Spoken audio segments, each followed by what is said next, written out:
ఈరోజు ఇన్ని మాటలు పడ్డ నిన్ను దేవుడు ప్రత్యేకించుకున్నాడు. ఏ నోళ్ళైతే నిన్ను అలా సణిగినయో, గొణిగినయో, తృణీకరించినయో, దూషించినయో, ఎగతాళి చేసినాయో, అయ్యే నోళ్ళు నిన్ను ప్రశంసించేటట్టు నా దేవుడు చేస్తాడు. పనికి మాలింది అనుకున్నా, ఆ పనికి మాలిందే దిక్కైంది నాయన ఇప్పుడు మాకు అనే పరిస్థితికి తెస్తాడు దేవుడు.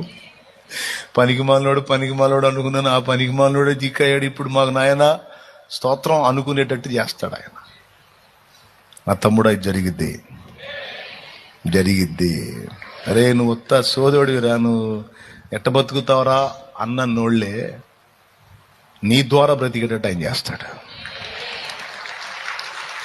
నువ్వు అనుకోవు, నీ వాళ్ళు అనుకోరు.